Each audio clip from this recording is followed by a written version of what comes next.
Hi BookTube, my name is Juan, I am just one reader and I am beyond excited because this is my favorite video to make every single year.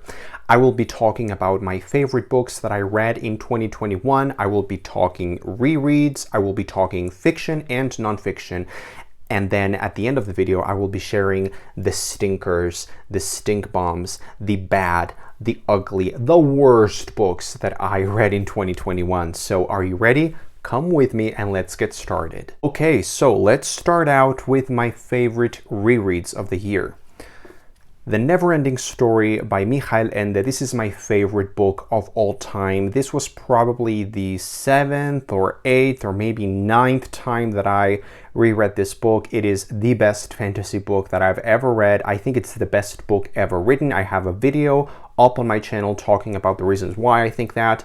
This was my favorite reread. And also, Rebecca by Daphne du Maurier. I reread this book this year as part of my dissertation paper about Daphne du Maurier, more on that later. And I thoroughly enjoyed reading this very, very, very thoroughly and just picking everything apart and taking a look at every single thing that was written in this book. Now let's go with nonfiction, because a big part of what I really, really enjoyed reading in 2021 turned out to be, surprisingly, nonfiction. So I have Multo Agitato. This book is by Joanna Fiedler and it tells you a lot of backstage information about the Metropolitan Opera in New York City. It's great, it's dicey and gossipy, but it's also really informative and I really, really loved it. Then I have sort of a more scientific read, which is The Hidden Spring by Mark Solms. This is about neuropsychoanalysis. It's very heady and very cerebral, like literally it's about the brain and the nervous system. So if you have no baggage on this topic, stay away from this. But if you enjoy reading about neuroscience, psychology, this is a great thing to read, and it ultimately explains why psychoanalysis is one of the best tools that we have available. Then another book that I really, really loved reading, and this is this ties in with Rebecca, which I was talking about just a second ago, is this biography on Daphne du Maurier herself. This is Daphne du Maurier, The Secret Life of the Renowned Storyteller by Margaret Forster. Incredibly informative, and I just really loved getting to know this fantastic, fascinating woman and really analyzing her in my dissertation paper. That was a lot of fun. Then talking about creative geniuses that I loved analyzing, Stephen Sondheim, A Life by Meryl Seacrest. This is probably the best and the most comprehensive biography on Stephen Sondheim, one of probably my favorite genius ever, especially in music. We lost him just a few weeks ago. He died at the age of 91 this year. This is a great biography. Then, again, keeping in tone with the topic of show business, we have Singular Sensation, The Triumph of Broadway by Michael Riedel. This book has a lot of bite. It has a lot of personality. Michael Riedel's personality is just overflowing this book. It's so great. It's super informative. It's, you know, it sort of covers a period of Broadway musicals and Broadway history that I found very, very, very fascinating and really fun. It's a topic that I really connect to or connect with, and Michael Riedel's prose is absolutely outstanding. This is a lot of fun. It's funny, it's informative, it's brilliant, it's so good. And then finally, my favorite nonfiction book of the year, and one of my favorite books ever probably, is Underfoot in Show Business by Helene Hanff. Helene Hanff is the author of some of my favorite books ever. She is a personality. She is someone that I revere. I just completely worship her, and all of her books that I've read, which are almost all of them, and it's very sad for me to think that I have only a couple more of her books still left to read, but this one, as well as everything else by her that I've read, it was just absolutely 5 stars. This book is hilarious, it's poignant, it's funny, it's about New York and Broadway and writing and reading and show business, and it's about her. It's about her personality, and if you don't like Helene Hanff, there's nothing I can do for you. You are beyond rescuing. This is a fantastic book, and it's very short. You have to read it if you can get a copy of it. Okay, now we're getting into fiction. This is the big category. This is probably what you were all waiting to see when you clicked on this video. So I actually have 6 books or series that I have here, and I actually ranked them. So I will be starting with number 6 and working my way up to my number 1, which was my favorite of the year.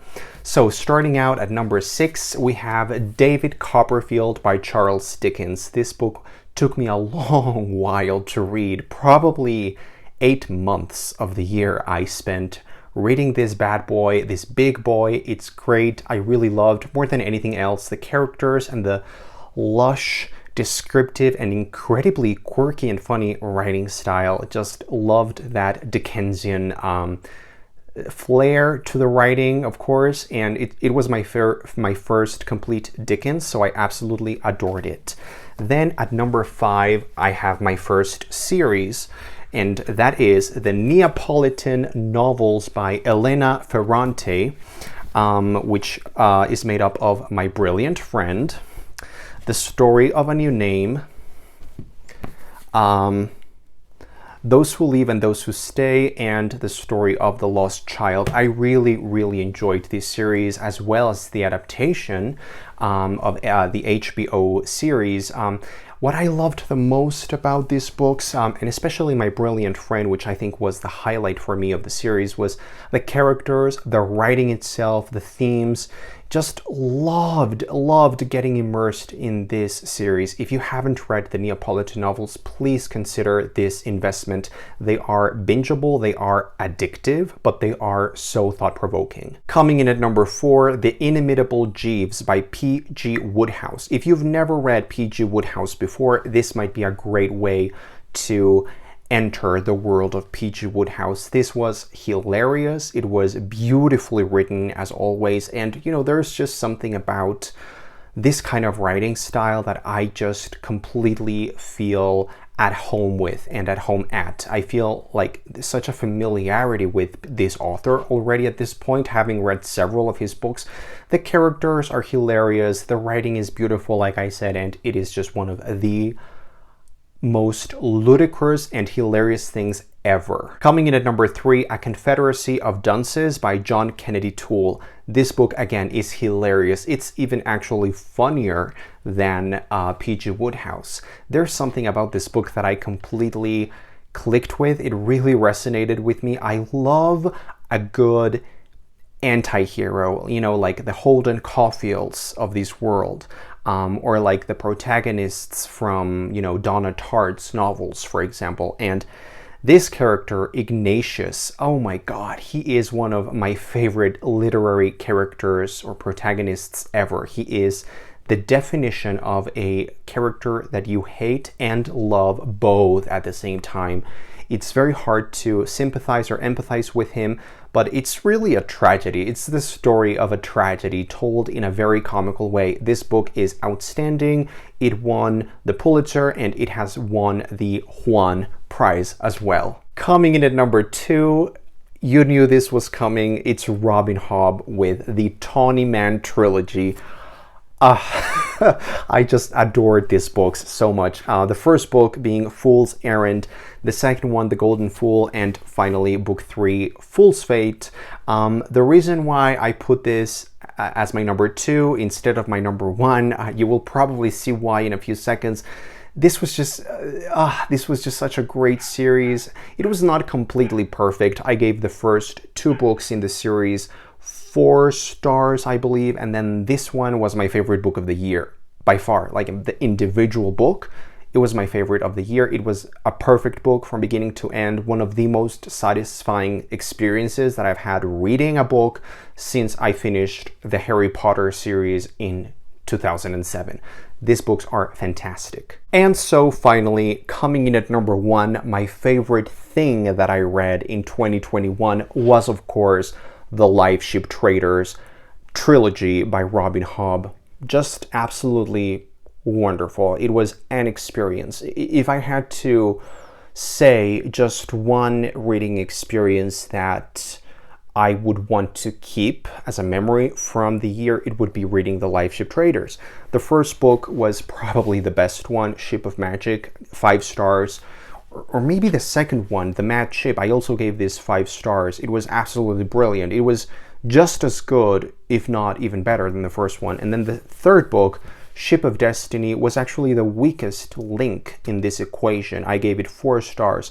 There were some things that I thought could have been solved, or could have had a more conclusion in a better way, but still the ending to this series was great. Now, the reason why I selected The Lifeship Traders as my number 1 and the Tawnyman trilogy as my number 2 is because as a whole, I think The Lifeship Traders is better.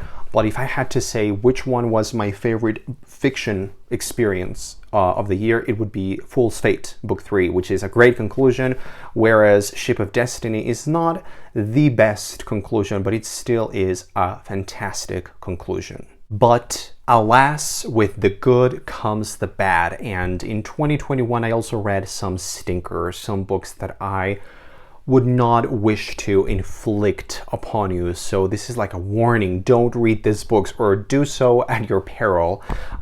So first we have Once Upon a River by Diane Setterfield. It's a little unfair because I actually DNF'd this book at around page 100 when I quickly realized this was not for me, which is a pity because I really loved her previous book, The 13th Tale. I think it's a great book. This one, the writing was not good, and I was just really not invested. I didn't really care about any characters. They were very badly written, and I really didn't like the writing. So there's that. Then we have a very controversial pick, which is 11/22/63 by Stephen King, a book that is beloved by many, not by me. I thought the writing was just horrifying, just ridiculous. I have had students in 5th grade who are better writers than this. That's all I'm gonna say.